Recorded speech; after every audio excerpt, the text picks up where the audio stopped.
Avec vous sur Sud Radio, on est ensemble jusqu'à midi. On commente l'actualité, évidemment. L'actualité, c'est la suspension de la vaccination avec le vaccin AstraZeneca. Principe de précaution, décision politique. On va en reparler avec vous. Emmanuel Macron annonce des prochaines mesures. Stop au supplice chinois. Ça fait des semaines qu'on le dit.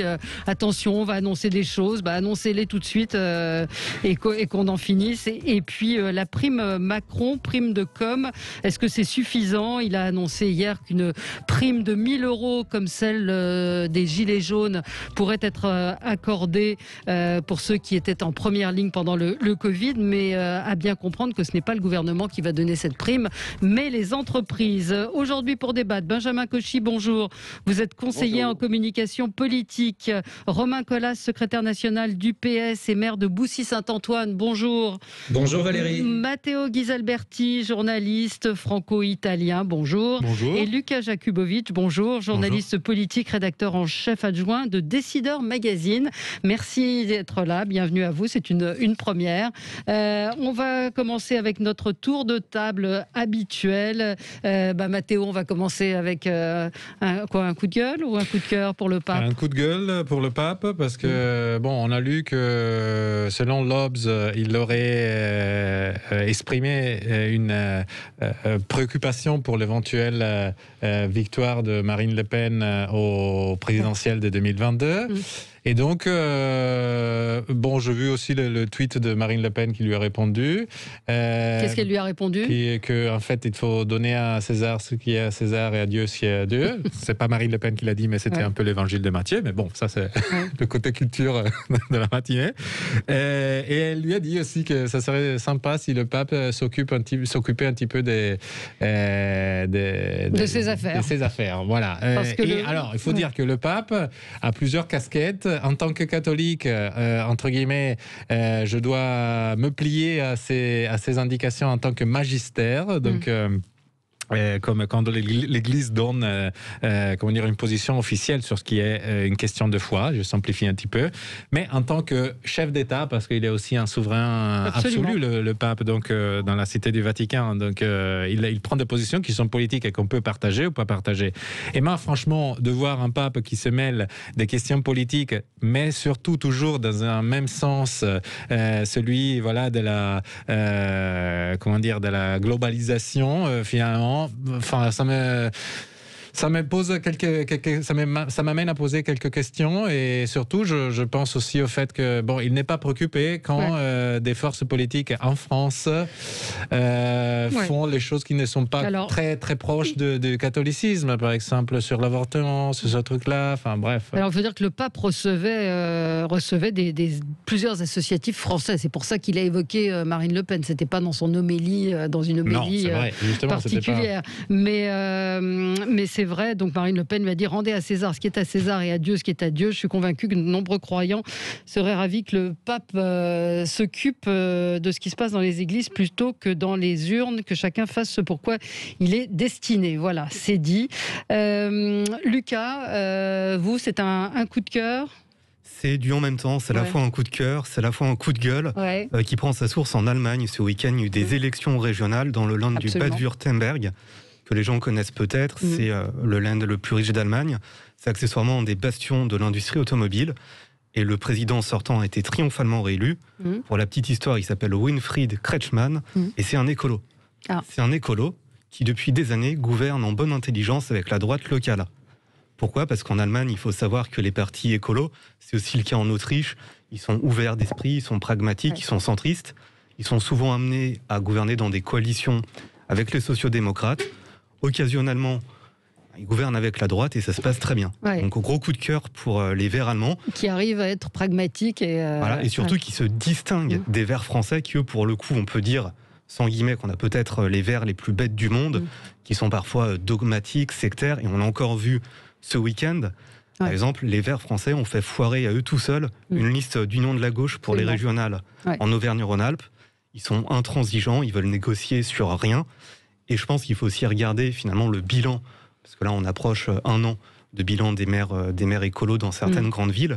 Et franchement, ça fait peur. On voit qu'il y a beaucoup de décisions qui sont prises en fait sans concertation, qui qui sont pas du tout consensuelles et qui relèvent d'une idéologie qui peut être, pas moi par exemple, féministe extrémiste. À Paris, on a une misandre quand même qui est conseillère de Paris. Enfin, c'est intersectionnel, communautariste, indigéniste. En tout cas, on s'éloigne de plus en plus. Le bilan, de la gestion communale. De la gestion communale, mais aussi de l'écologie. Pardon ? Il y a une gestion. Oui, il y a une gestion. Bon. Mais on s'éloigne surtout de l'écologie. Donc voilà, gros coup de gueule contre les Verts français, surtout qu'on est dans un contexte où on a besoin d'une écologie qui soit consensuelle, qui embrigade tout le monde. Et là, j'ai l'impression que les écolos français, ils braquent tout le monde contre l'écologie, justement, parce qu'ils font pas d'écologie. Une réaction, peut-être, Romain Colas ? Je peux partager ce coup en même temps de cœur et de gueule, parce que force est de constater, et l'exemple d'Auvergne-Rhône-Alpes est assez éclairant, qu'on a aujourd'hui, alors même que dans un certain nombre d'exécutifs locaux, des communes, des départements et des régions, nous gouvernons ensemble, les socialistes, les verts, les communistes, les radicaux, etc. On a tout auréolé des scores atteints par les verts aux dernières élections, une direction de ce parti qui est dans une crispation identitaire, qui est à mon avis totalement irresponsable. D'abord parce qu'on sait que mathématiquement, si on veut à un moment que des majorités qui relèvent du bloc social écologique émergent, il faut qu'il y ait des alliances et à bien des égards des alliances dès le premier tour. Et puis au-delà de ces considérations électorales, une irresponsabilité par rapport à ce que les Verts eux-mêmes sont censés porter. Ils ne cessent de nous dire à raison qu'il y a une urgence écologique, qu'on a 10 ans devant nous si on veut empêcher que le changement climatique impose des changements d'une gravité telle qu'ils seront irréversibles et qui mettront en cause la capacité même de l'humanité à survivre à elle-même. Et dans le même temps, ça donne localement et nationalement à de la politique aérienne qui fait que bien souvent, pour s'affirmer, ils n'accéderont pas avec nous aux responsabilités parce qu'ils sont dans une logique de tactique partisane qui n'est pas à la hauteur des enjeux. Donc oui, je partage et puissent les Verts allemands servir d'exemple aux Verts français. Oui, je pense que ça... C'est pas sûr que ça fonctionne, mais on peut toujours le souhaiter. On peut le souhaiter. Le Romain, vous, c'est un coup de cœur ?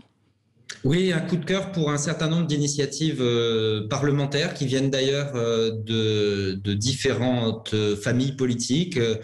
C'était le cas des socialistes la semaine dernière au Sénat.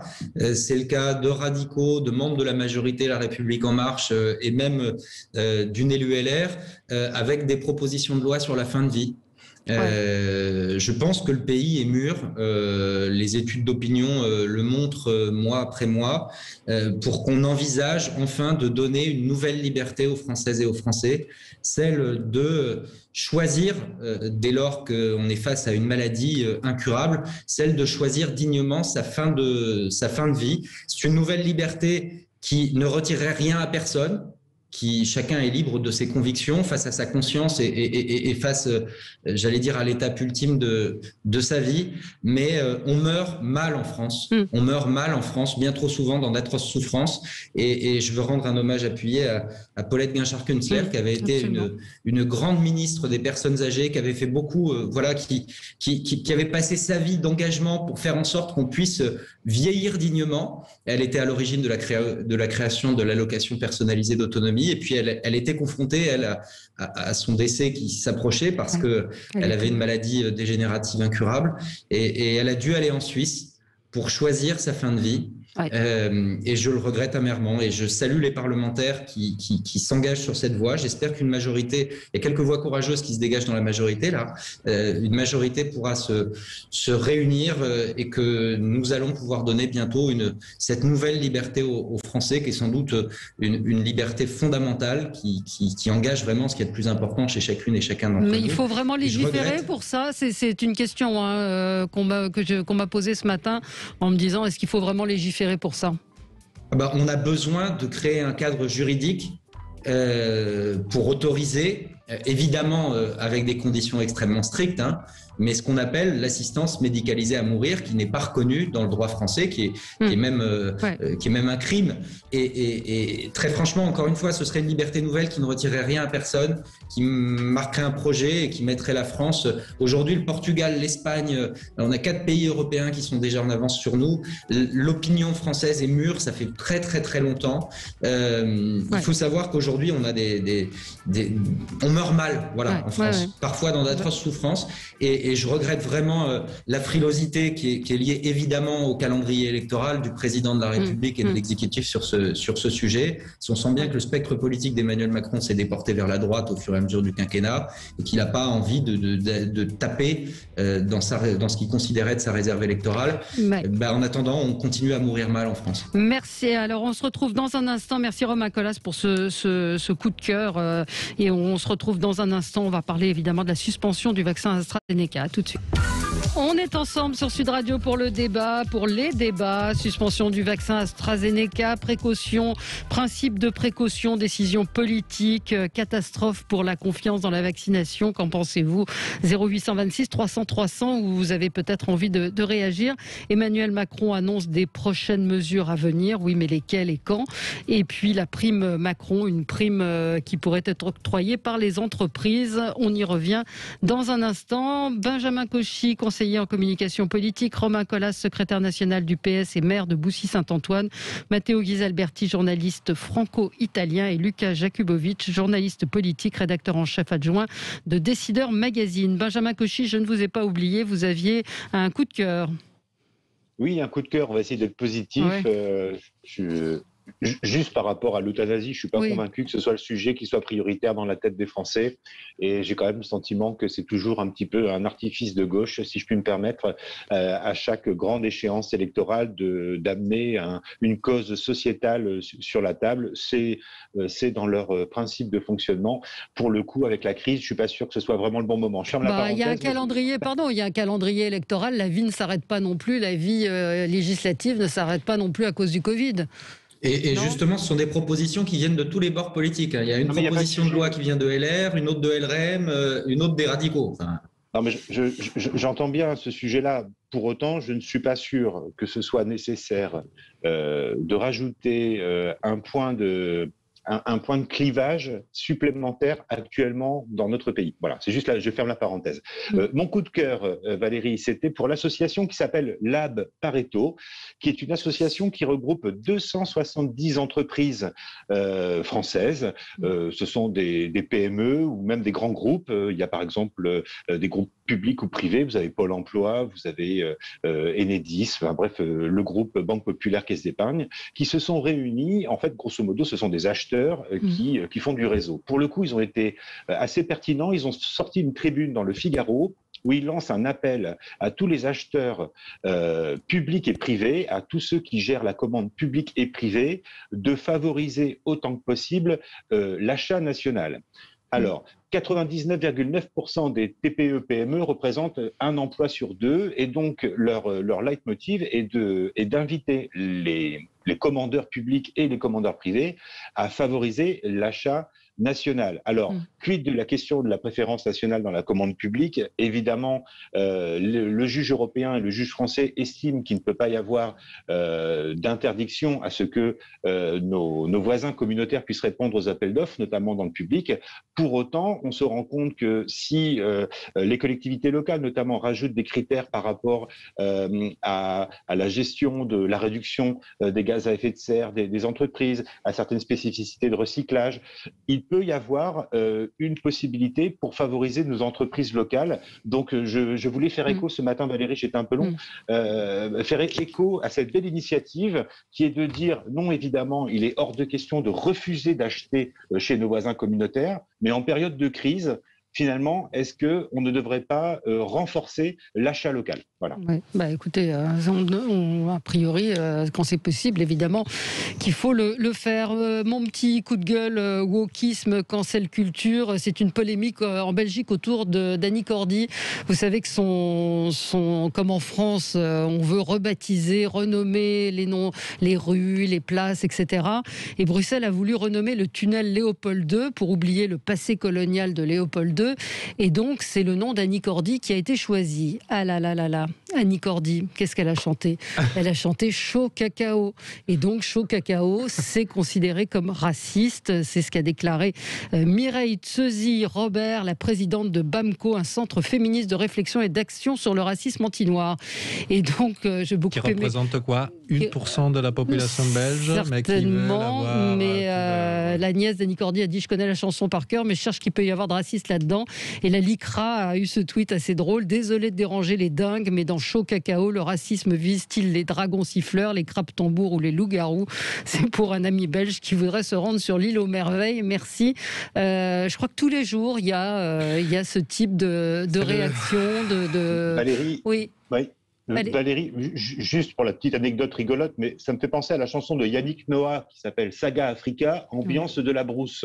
Si on remet dans ce contexte délétère où on voit de la discrimination à chaque coin de rue en ce moment, on va bientôt nous demander d'interdire la chanson de Yannick Noah, qui pour autant n'incarne pas les valeurs nationalistes ou autres. On y arrivera. Mais lui, il a le droit de la chanter, Lucas Jakibovic. Je pense qu'on pourrait faire un best-of, parce qu'effectivement, chaque année, il y a même chaque jour, il y a une polémique là-dessus. Ce qui est très rigolo, c'est que les associations antiracistes qui veulent représenter les racisés, à leur tête, c'est jamais ce qu'ils appellent des personnes racisées. C'est une forme de racisme, parce qu'on dit aux gens, ça c'est raciste. Et chaque jour, il y a quelque chose.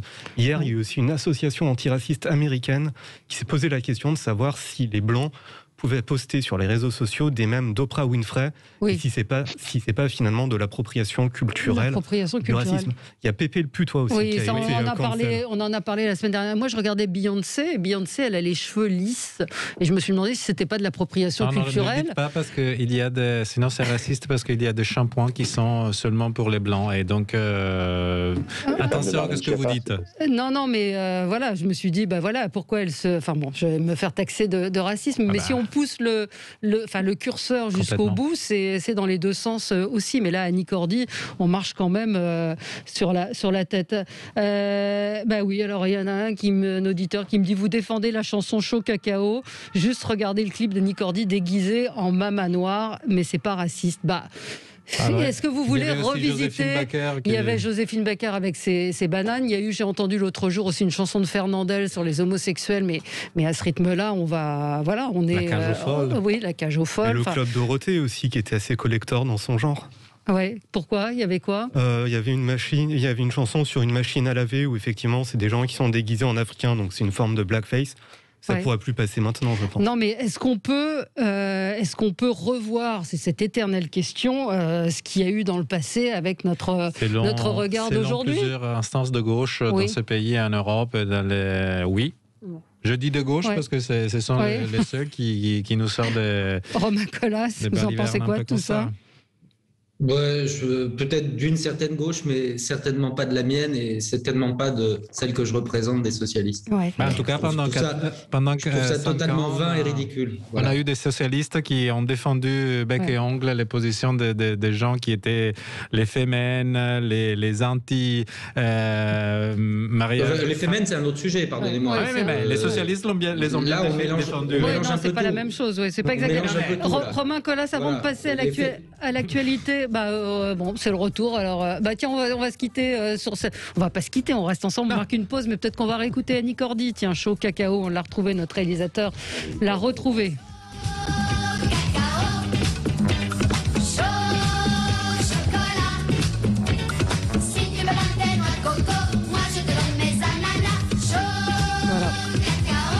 Voilà. Ouais. Allez.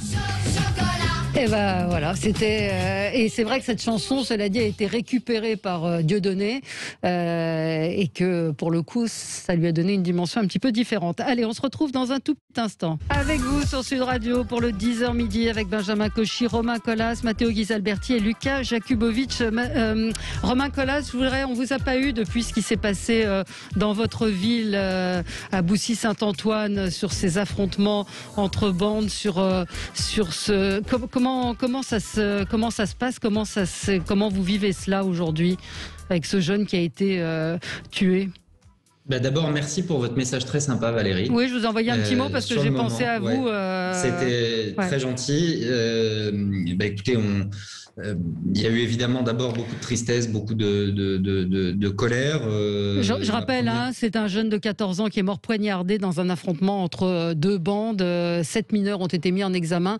Donc c'est bien de vous avoir ce matin et de faire un petit point avec vous. Voilà, donc c'est des jeunes qui venaient de 2 quartiers qui ne sont pas de ma commune, mais qui sont des villes limitrophes. Et moi, je suis le terrain neutre sur lequel malheureusement cette rixe s'est organisée et avec la tragédie à son issue. Donc je disais, au-delà de la tristesse, au-delà de la colère, ma première préoccupation, ça a été d'abord de figer la situation. Ouais. Et ça, on a pu le faire d'ailleurs avec une parfaite collaboration des services de l'État que je veux remercier.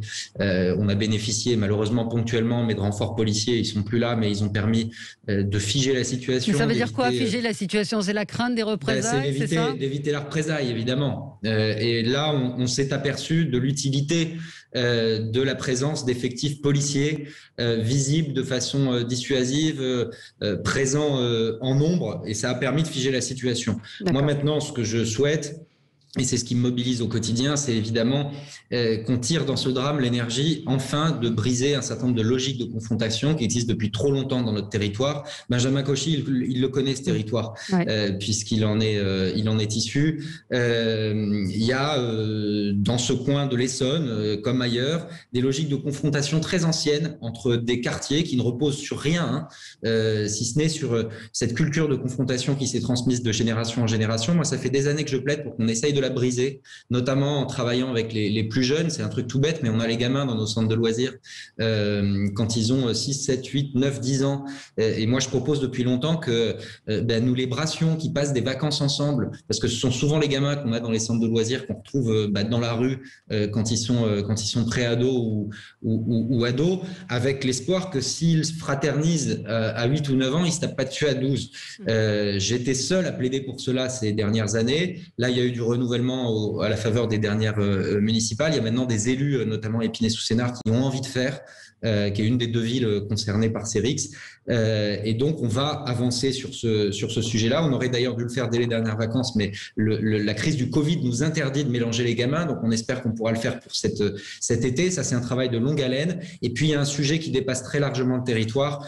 On aura sans doute l'occasion d'en parler, sur lequel moi, j'ai plus d'interrogations que de réponses aujourd'hui, mais qui est un fait sociétal. C'est qu'on a des mômes qui vivent dans une ultra-violence permanente, sans aucun recul, notamment par l'intermédiaire des réseaux sociaux et des messageries cryptées. Ça a échappé à notre société, le fait que ces gamins, beaucoup de ces gamins, et un peu partout, vivaient dans un monde parallèle une partie de leur temps, qui échappe aux adultes, qui échappe aux institutions, qui sont confrontés dès le plus jeune âge à des images de violence, qu'ils n'ont pas le recul qui leur permet de l'analyser. Il n'y a pas d'adulte pour leur expliquer ce qu'ils voient. Ils la banalisent totalement. Ils ont un regard très désinhibé par rapport à cette violence, et donc aucune responsabilité pour ceux qui passent à l'acte, aucun sentiment de responsabilité vis-à-vis de ce qu'ils peuvent commettre. Et ça, c'est un énorme sujet qui est d'abord éducatif. Donc moi, j'essaye de tenir les 2 bouts de la chaîne. Évidemment, il faut un travail policier et de justice lorsque les rixes surviennent.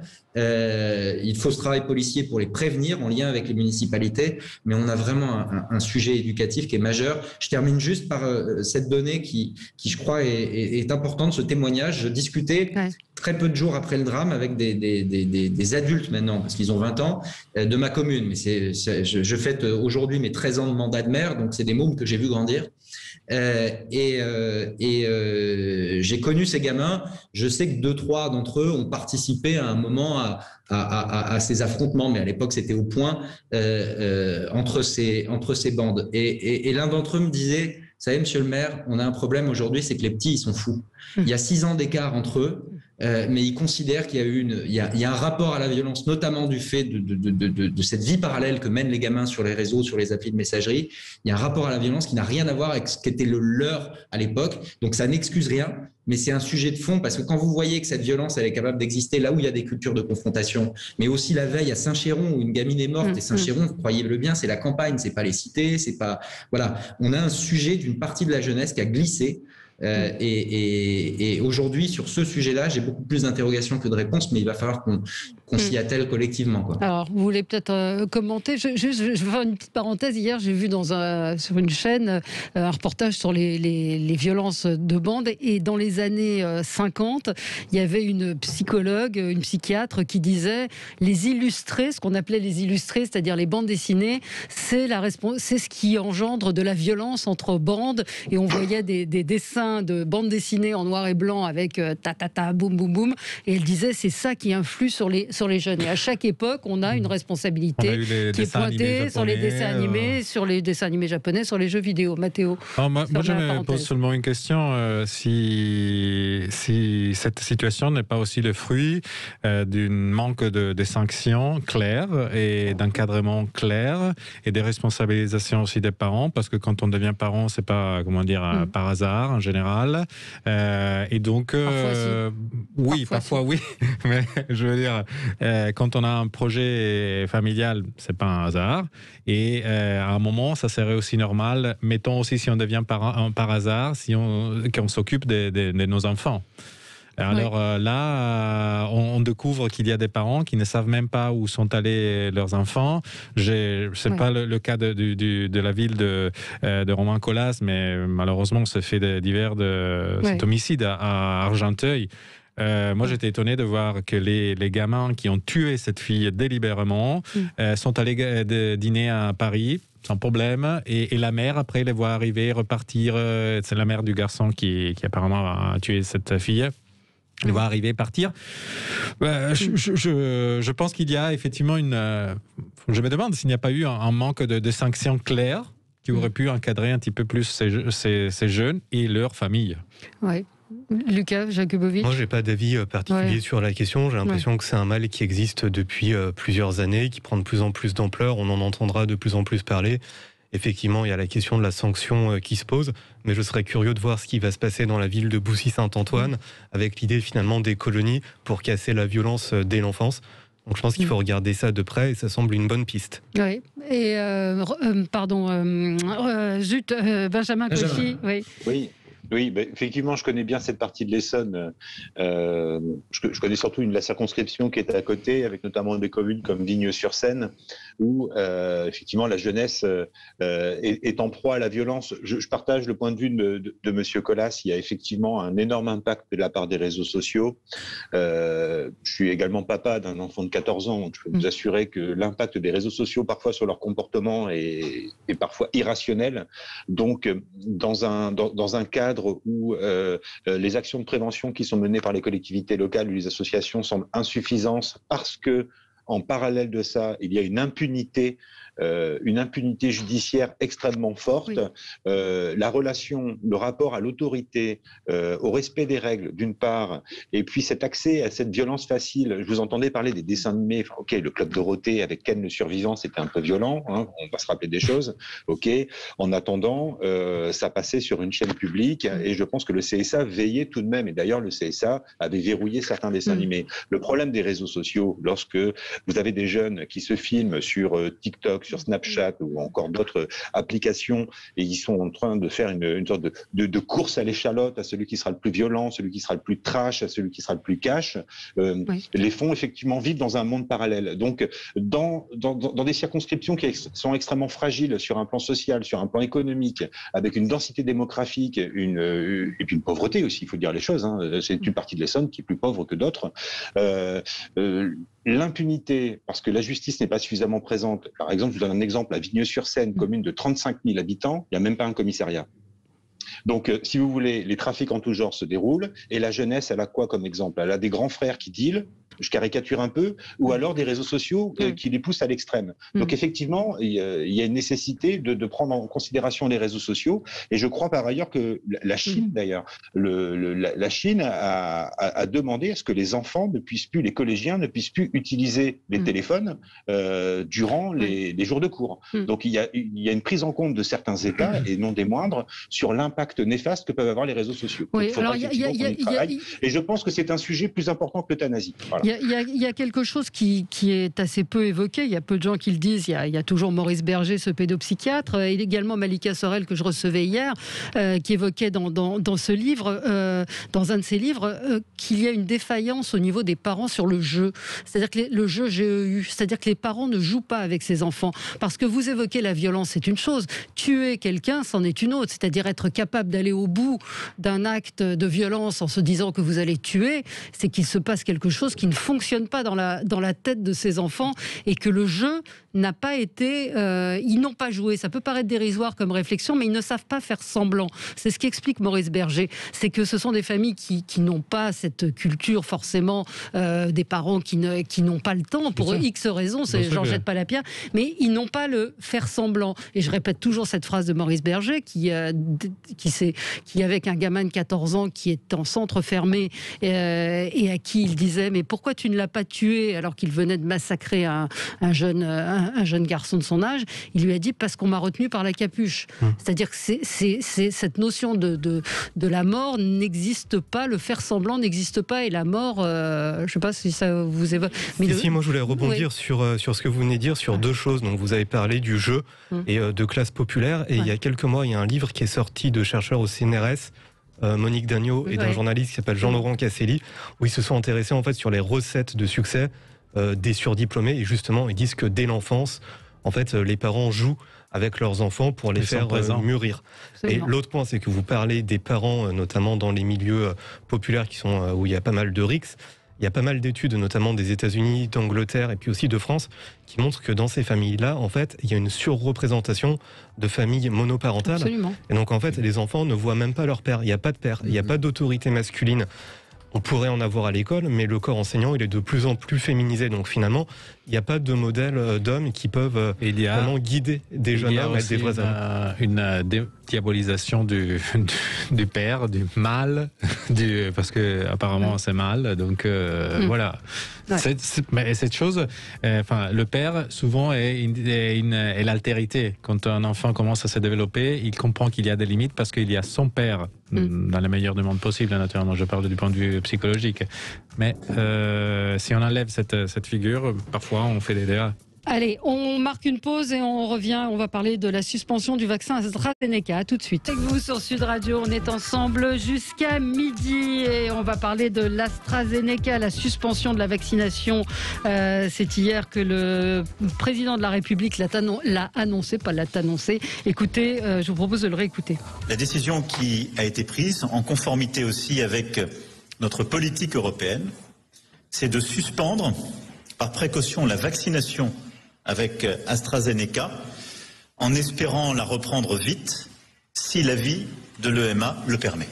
Et donc là aussi, nous avons un guide simple, être éclairé par la science et les autorités sanitaires compétentes, et le faire dans le cadre d'une stratégie européenne.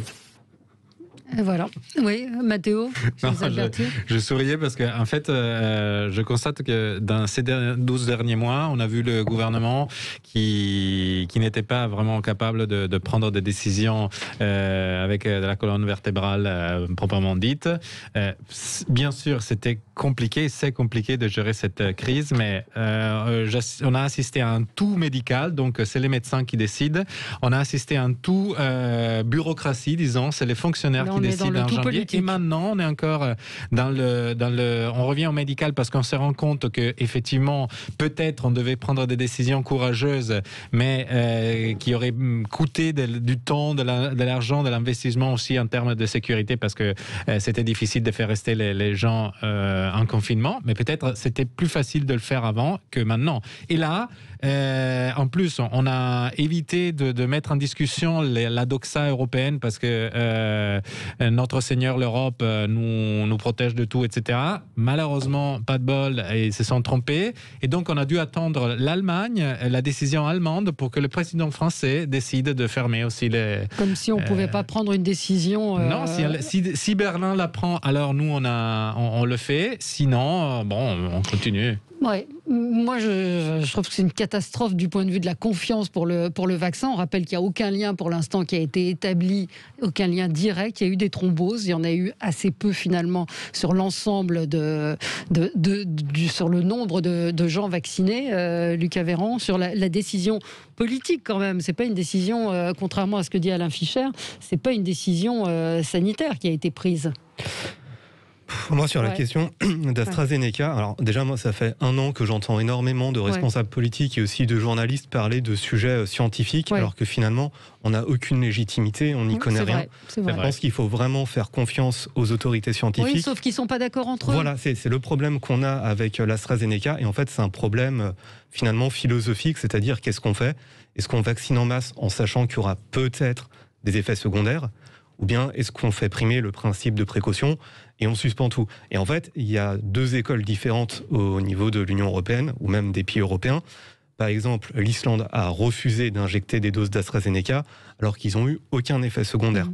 La France, nous, pendant longtemps... Alors, ils sont moins nombreux aussi. Hein. Ils sont moins nombreux, mais par exemple, la Norvège, ils ont eu, je crois, 3 cas de thrombose. On n'était pas sûr que c'était lié à AstraZeneca. Ils disent, on suspend. Nous, la France, en fait, là, tout le monde dit qu'il y a un revirement... donc, qui s'est fait hier, mais il faut savoir que c'était le 4 mars. Il y a eu un rapport qui a été envoyé à l'autorité, à l'Agence nationale de sécurité des médicaments, je crois que c'est ça le nom, ANSM, qui disait, en fait, nous, on a injecté 450 000 doses d'AstraZeneca et on a 3 000 patients qui ont, c'est pas des thromboses, mais des migraines, effets secondaires, des courbatures. Et là, justement, nous, on a dit, jusqu'à hier, c'est pas grave, on continue. Et le cas le plus, on va dire, le plus... caricatural ou le plus symptomatique, c'est la Grande-Bretagne. Ils ont inoculé 11 millions de doses. Ils disent, nous, c'est pas grave, on continue. Donc, pour moi, c'est avant tout un sujet philosophique et utilitariste que médical, cette histoire d'AstraZeneca. Mais c'est aussi, enfin, je ne sais pas ce qu'en pensent ceux qui sont engagés dans la politique. C'est aussi une façon de se protéger et d'ouvrir le parapluie en voulant pas prendre de risques. Enfin, on peut le voir des deux côtés. Oui, mais en même temps, si on se dit on arrête la vaccination et donc on a peut-être des morts de Covid-19 qu'on aurait pu vacciner. Oui, sauf que les médecins... Oui, c'est ça. Mais les médecins disent qu'il y a plus de bénéfices que de risques. Alors, en tout cas, moi, je pense qu'il faut croire les médecins. Oui, absolument. Je suis d'accord avec vous quand ils sont d'accord. Alors, qu'est-ce que vous en pensez, Romain Colas ?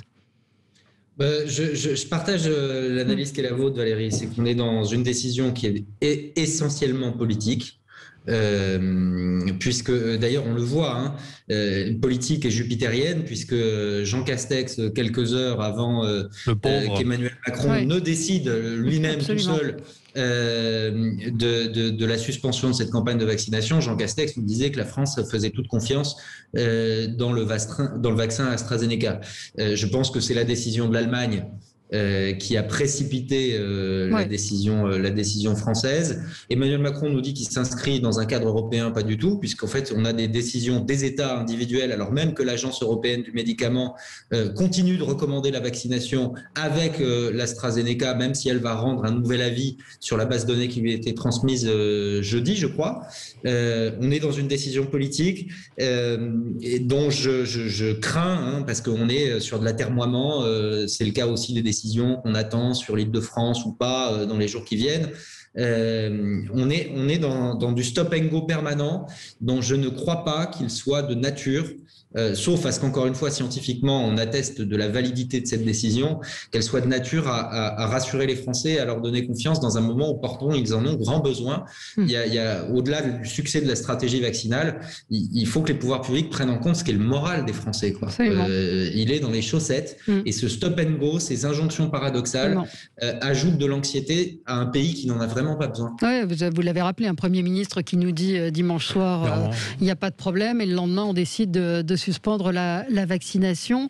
Xavier, notre auditeur fidèle, a réussi à se faire vacciner par le Pfizer. Il a une petite allergie, mais comme tous les vaccins qui peuvent avoir des effets secondaires. Et c'est vrai que cette communication est quand même très compliquée. Alors, pardon, on n'a pas entendu Benjamin Cauchy.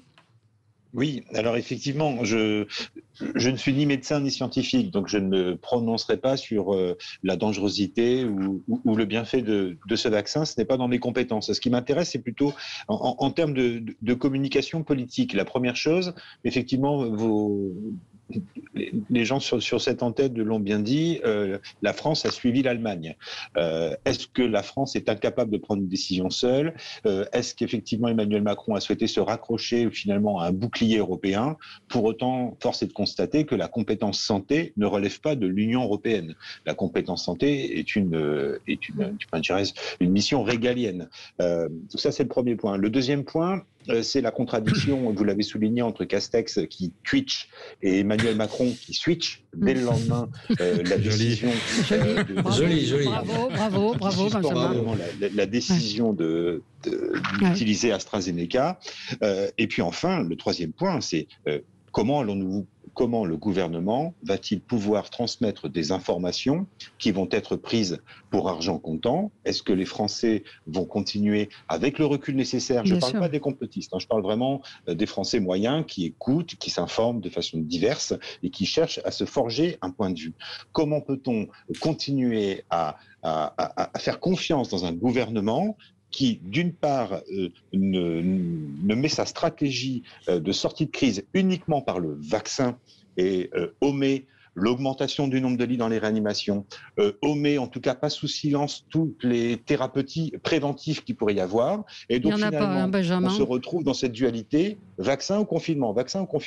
Ça, c'est le premier. Ça, c'est extrêmement important parce que les Français, maintenant, ne vont plus être capables, en tout cas, il y a une perte de crédibilité de la parole gouvernementale qui est extrêmement dangereuse. Et j'entendais ce matin un professeur Piaillou, je crois, sur une chaîne d'infos, qui disait, avec ce vaccin, s'il y a suspension, il y a suspicion. Et après, toute la politique vaccinale va se casser la figure.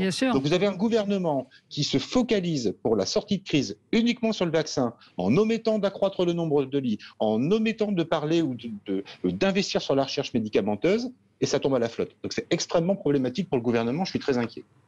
Oui. N'oublions pas que d'ailleurs l'Allemagne a en tout cas avait acheté des doses de vaccins autonomement, alors que justement elle était censée adhérer au programme européen. Et d'ailleurs elle a acheté des doses, selon ce que j'ai pu lire dans la presse italienne, donc prenez-le pour ce qui compte, ce qui vaut, mais des doses de Pfizer. Donc, à l'époque, on ne pouvait pas anticiper qu'il y aurait eu des problèmes avec une marque de vaccin ou l'autre. Mais quand même, il faut dire que, alors que Emmanuel Macron a voulu toujours consacrer ses choix aux décisions de l'Union européenne, en fait, il s'est trouvé tout seul parce que chaque pays a pu justement faire de la souveraineté sanitaire. Et peut-être il a pris aussi des décisions qui concernaient la France, qui avaient un réflexe sur la France, comme celle, par exemple, de la fermeture des frontières, ou en tout cas contrôle augmenté des frontières de la Moselle, qui a été décidé par Merlin et qui a eu des effets sur un territoire français. Oui, alors, vaccin Covid, on m'envoie ce tableau. En France, pour le vaccin Pfizer, 31 thromboses veineuses profondes. C'est une incidence de 0,068. Pour le Moderna, il y a eu 2 thromboembolies sur 242 000 vaccinés. Ça fait une proportion de 0,0083%.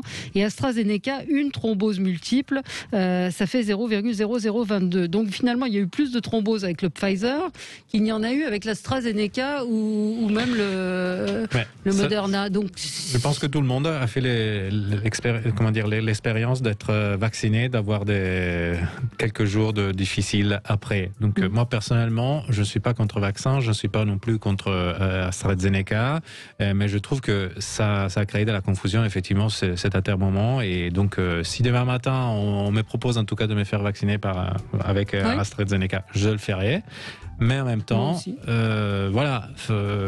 clarifions un petit peu la position, parce que sinon, après, les anti-vaccins, effectivement, qu'ils ont tout le droit de s'exprimer, mais forcément, ils ont... On n'en attendait pas autant. Allez, on marque une pause et on continue le débat tout de suite. On est ensemble jusqu'à midi et nous revenons sur cette décision de suspendre la vaccination avec le vaccin AstraZeneca, décision politique, décision sanitaire. Là encore, et c'est ce qu'on évoquait, la confiance dans la vaccination risque d'être sérieusement ébranlée. Vous vouliez rajouter quelque chose, Lucas? Oui, je voulais dire que ce vaccin AstraZeneca, en fait, était une sorte d'arme psychologique parce que c'est le premier vaccin qui peut être inoculé chez les pharmaciens. Ouais. Là, on est dans un contexte où les gens ont vraiment, même les personnes âgées, du mal à prendre rendez-vous. Là, on va leur dire, vous pouvez enfin vous faire vacciner facilement. Et on leur dit, non, en fait, potentiellement, c'est pas possible.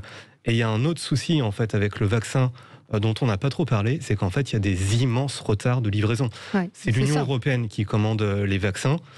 Je crois qu'elle a commandé 120 millions de doses d'AstraZeneca sur le trimestre. Et apparemment, ce qui a été dit la semaine dernière, c'est qu'on aurait, dans le meilleur des cas, entre 20 et 30 millions de doses. Donc même si dans les jours qui suivent, les autorités médicales de l'Union européenne nous disent « c'est bon, on peut vacciner, il n'y a pas de risque », en fait, c'est bien probable qu'on n'ait même pas les vaccins. Ouais. L'Allemagne a commandé des doses de Pfizer pour 2022. Ce serait intéressant de savoir si la France a mis au point aussi un nombre de commandes. Ça risque d'avoir un impact très fort, effectivement, sur la vaccination et sur des gens qui vont perdre confiance et qui vont se dire, comme je ne sais plus qui disait, c'est qu'il y a un doute. Je ne sais pas qui veut intervenir. Romain ? Quand c'est flou, c'est qu'il y a un loup. Ouais. C'est selon la formule consacrée. Mais pas forcément non plus. Non, mais c'est ce que je veux vous dire, c'est que c'est ce que vont se dire une partie de nos concitoyens, dont certains, malheureusement, moi je le constate dans les échanges que je peux avoir avec des habitants de ma commune, étaient déjà très très méfiants vis-à-vis du vaccin. Ça n'avait pas changé. Il n'y avait pas eu d'amélioration. Enfin, il y avait eu une amélioration notable à partir du moment où un grand nombre de Français avaient envie de se faire vacciner. Ça a emporté la conviction de certains. Mais moi, j'ai échangé il y a plusieurs semaines et encore récemment avec un certain nombre de personnes qui considèrent qu'eux, ils ne se feront pas vacciner. Et d'ailleurs, ce matin, j'ai croisé en arrivant à la mairie une de ces dames qui m'a dit « Vous voyez, monsieur le maire, j'avais bien raison de ne pas vouloir me faire vacciner. Ils ont suspendu l'AstraZeneca. » Donc effectivement, ça ne va pas aider. Ce que j'espère vraiment, c'est que le plus rapidement possible, et vous avez donné des chiffres, les autorités sanitaires et françaises et européennes vont pouvoir lever le doute. Moi, j'entends, et je crois que c'est le discours ultra majoritaire chez les sachants, les médecins aujourd'hui, et moi, je me fie à eux, qui nous disent que le rapport coût-bénéfice est très largement en faveur de la vaccination, y compris avec l'AstraZeneca. Et j'ai été sensible au discours d'un infectiologue que j'ai entendu qui disait « On a, quoi qu'il arrive, même s'il peut y avoir des effets secondaires, on a, quoi qu'il arrive, plus de chances, surtout à partir d'un certain âge, d'attraper un Covid qui peut développer des formes graves plutôt que d'avoir des effets secondaires sur un vaccin. » Et c'est ça la médecine, malheureusement, mais il n'y a pas de certitude et de vérité absolue en matière de médecine, c'est qu'il y a toujours une quantité, et il faut qu'elle soit le plus négligeable possible, mais effectivement des effets secondaires potentiellement graves. Et donc la médecine, c'est une histoire de rapport coût-bénéfice. Et aujourd'hui, le bénéfice, je crois, plaide largement en faveur de la vaccination. Beaucoup des gens d'ailleurs qui sont contre la vaccination fument. Donc on dit on ne sait pas ce qu'il y a. Non mais on nous dit on ne sait pas ce qu'il y a dans le vaccin quand vous fumez. C'est infiniment plus dangereux. Paraît-il. Cet arrêt, me dit Gilles, correspond surtout au démarrage de la campagne publicitaire pour la vaccination. Quel gâchis d'argent public. Je reviens te chercher. Vous savez, la campagne où on voit des petits-enfants et une grand-mère qui se fait vacciner. C'est vrai que c'est pas cohérent. Et vous l'avez souligné, Lucas Jakubowicz également. C'était le démarrage aussi de la campagne de vaccination dans les officines de pharmacie. Certains y voient d'ailleurs une concomitance assez étonnante, c'est-à-dire à savoir, et certains de nos auditeurs nous le disent, il n'y a pas assez de vaccins. Donc, comme par hasard, on suspend la vaccination, ce qui va permettre qu'il y ait peut-être moins de candidats à se faire vacciner. Je ne pense pas que ce soit vrai, parce qu'il y a des pays, par exemple, comme l'Islande, dont on parlait tout à l'heure, qui ont d'énormes stocks d'AstraZeneca et qui ont quand même arrêté la vaccination. Donc, je ne pense pas que ce soit une manœuvre politique, c'est juste deux philosophies différentes chez les responsables politiques. C'est un mauvais timing, peut-être. Moi non plus, je ne pense pas qu'il y a une vraie manœuvre politique derrière, mais pas de bol, honnêtement. Mais est-ce qu'il y a une envie aussi d'ouvrir le parapluie et de se dire, bon, au moins, parce que quelqu'un disait ce matin, je ne sais plus qui, s'il n'avait pas suspendu, on le lui aurait reproché. On serait en train de dire, oui, mais les autres ont décidé d'interrompre, pourquoi pas la France, on est irresponsable, c'est etc. C'est très difficile, mais parce que la France s'est laissée un petit peu guider par d'autres instances, soit européennes, soit allemandes, et ne prenait pas de décisions. Donc, encore une fois, peut-être elle aurait dû effectivement prendre une décision française et peut-être regarder un petit peu la possibilité d'acheter d'autres vaccins ou de produire c'est le cas. d'autres vaccins. Il y a le Johnson qui arrive. Mais pourquoi la fameuse Italie a commencé, par exemple, va commencer à produire le Sputnik V parce que ils sont plus intelligents que les Français? Non, je ne pense pas. Voilà. Ouais. Absolument. Alexandre, ça n'a strictement rien à voir. Un auditeur qui nous dit: je connais quelqu'un qui travaille auprès de personnes âgées, 3 décès après cette foutue thérapie génique. Je rappelle que l'AstraZeneca n'est pas un vaccin à ARN, c'est un vaccin classique, tout ce qu'il y a de plus classique, qui ne fonctionne pas de la même manière que celui-là. Et moi, je peux vous répondre que je connais une dizaine de personnes qui ont été vaccinées par l'AstraZeneca qui n'ont eu aucun effet secondaire. Benjamin Cauchy, vous vouliez ajouter quelque chose ? Oui, le grand sujet par rapport à AstraZeneca, c'est de savoir à partir de quand il va pouvoir être réutilisé. Ça, c'est on attend l'avis demain d'un conseil sanitaire demain, européen. 2 jours, à ce qu'a expliqué. De ce qu'a expliqué Olivier Véran, d'ici 2 jours, on aura des informations. Ils doivent vérifier si les morts sont véritablement liés à un problème lié au vaccin. Moi, ce qui m'importe surtout, c'est effectivement cette communication publique qui a été mise à grands pas, à renfort de publicité, où on voit une mamie qui embrasse ses enfants et de façon insidieuse, on rajoute derrière, en l'état actuel de la vaccination, continuer à respecter les gestes barrières. Je trouve que déjà, il y a une certaine malhonnêteté intellectuelle qui est mise à mal par cette suspension du vaccin. Comme je vous l'ai dit tout à l'heure, je suis très inquiet, non pas des complotistes, mais des gens, des simples citoyens qui réfléchissent avec bon sens et qui disent finalement, qu'est-ce qu'on va faire, quoi. C'est un peu la même chose pour le confinement en Ile-de-France ou pas confinement. Exactement, ou pour des entreprises qui, le lundi matin, ne sachant pas si vendredi il y aura un confinement ou si la vaccination va être ralentie, est-ce que l'entreprise, le lundi matin, en comité d'entreprise, va se décider d'embaucher 3 commerciaux pour le trimestre 2.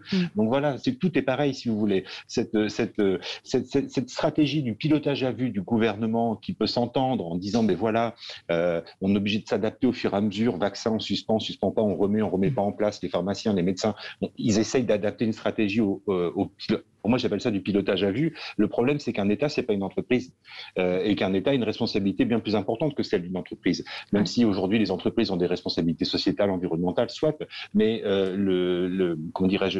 l'objectif de l'État aussi, c'est de maintenir cette unité nationale, un rapport de confiance et une capacité à se projeter et de reconstruire. Et là, aujourd'hui, malheureusement, tous ces échecs de communication volontaires, involontaires, compétents ou incompétents, qu'importe, l'avenir nous dira, et c'est à la fin du bal qu'on compte le musicien, qu'on paye le musicien, on verra si on les paye à la fin ou pas. Quoi qu'il en soit, c'est extrêmement compliqué pour eux aujourd'hui de justifier leur stratégie de pilotage à vue. Juste, je voudrais dire à nos auditeurs qu'ils écoutent un peu quand on parle, parce qu'il y en a un qui me dit vous avez des ordres du gouvernement pour ne pas parler du Sputnik. D'abord, on n'a pas d'ordre du gouvernement, moi je connais personne. Voilà, et on a évoqué tout à l'heure le vaccin Sputnik aussi, en disant qu'on ne comprenait pas pourquoi il n'y avait pas plus de vaccins. C'est vous, Mathéo, qui avez dit pourquoi effectivement on ne cherche pas à en acheter ailleurs des vaccins, à les produire en France. Et tous les vaccins, évidemment, sont les bienvenus. Non, on n'a pas d'ordre, on n'est pas payé.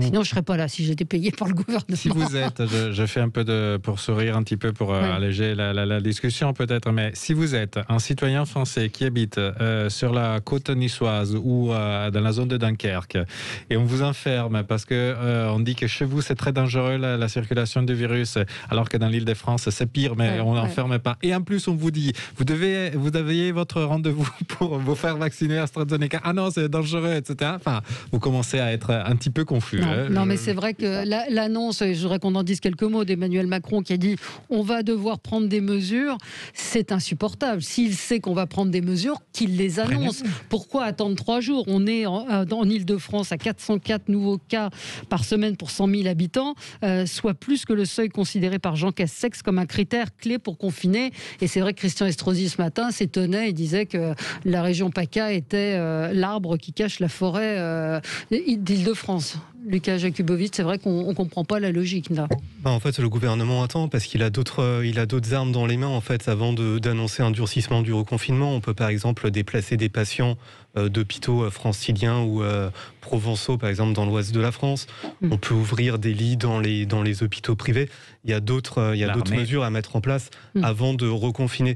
Et puis surtout, vraiment, ça c'est mon côté parfois un peu proussien, j'aime bien citer des chiffres. Il faut toujours comparer la situation actuelle avec les confinements précédents. En ce moment, on est à peu près, je crois, dans les 24 000 cas par semaine de coronavirus. Dans la semaine qui a précédé le deuxième confinement en octobre, on était à 50 000. Donc on a encore une petite marge de manœuvre avant de décider de reconfiner. Donc c'est normal que le gouvernement lance des ballons d'essai, teste l'opinion publique et tergiverse un peu quelque part. Tous les gouvernements d'Europe sont dans cette situation. Oui, bien sûr. Non, ça c'est sûr. Et je vois même au Canada, je vois qu'il y a exactement les mêmes préoccupations et les mêmes réactions. Les soignants, absolument, c'est la même chose. Mais c'est vrai que de dire on va prendre des mesures, c'est très angoissant, c'est très anxiogène. Romain Colas, sur la communication du politique. Alors, moi, je partage ce qui vient d'être dit par l'ami Jakubowicz sur le fait que je ne suis pas un soutien du gouvernement, mais je comprends qu'il puisse, à bien des égards, naviguer à vue. En revanche, moi, j'ai des reproches à formuler parce qu'on s'apprête potentiellement à confiner le week-end, on ne sait pas, enfin, tout ça est facteur d'angoisse terrible, l'Île-de-France. Mais il y avait des promesses qui avaient été prises par Olivier Véran, par le président de la République lui-même, notamment sur la montée en puissance des lits de réa. On nous avait annoncé le doublement des lits de réa, ce qui permet quand même d'éviter la saturation de nos services de santé, parce qu'il y a un moment, ce qu'on appelle les EVASAN, là, ça ne va plus suffire. Et bien, la promesse a été tout sauf tenue. Il n'y a pas eu d'augmentation des moyens dans les réa. Absolument pas. On s'apprête peut-être encore à priver les franciliens de liberté. La région Île-de-France, elle a ça de différent avec peut-être la région niçoise, c'est qu'on y autorise chaque jour, et c'est vrai pour les habitants de ma grande banlieue, nos concitoyens, parce qu'il faut faire tourner la machine économique, à s'entasser dans les RER et les métros, qui sont sans doute des lieux où on se contamine. Et leur dire, vous avez le droit d'aller bosser, vous avez le droit de voyager dans les conditions qui sont celles qu'on vous impose en Île-de-France, entassés les uns sur les autres, mais pendant les week-ends, au moment où il fait beau, vous allez devoir vous entasser dans vos apparts. Enfin, tout ça est inaudible. Donc moi, j'espère que le gouvernement entendra, il a commencé à le faire, les élus locaux, notamment sur le fait que s'il faut en venir à cette mesure extrême, on n'en arrive pas à l'aberration d'interdire aux gens d'aller s'aérer là où ils peuvent être loin les uns des autres. Je pense notamment aux forêts qu'on nous a fermées de façon aberrante pendant le premier confinement. Il faut que les gens, ils vont péter un plomb. Pardon d'utiliser cette expression familière. Mais si on resserre les taux encore un peu plus et qu'on est dans cette aberration qui veut qu'on peut s'entasser la semaine dans le RER, mais qu'on doit rester entassé dans des petits apparts le week-end, ça ne passera pas. Donc s'il faut passer par un confinement, qu'on le fasse par pitié, un peu intelligemment et dans le respect des personnes. On va voir ça dans les jours qui viennent. Merci à tous les quatre. Très bonne journée sur Sud Radio. Dans un instant, André Berkoff sera avec vous. À tout de suite. À demain. Bonne journée.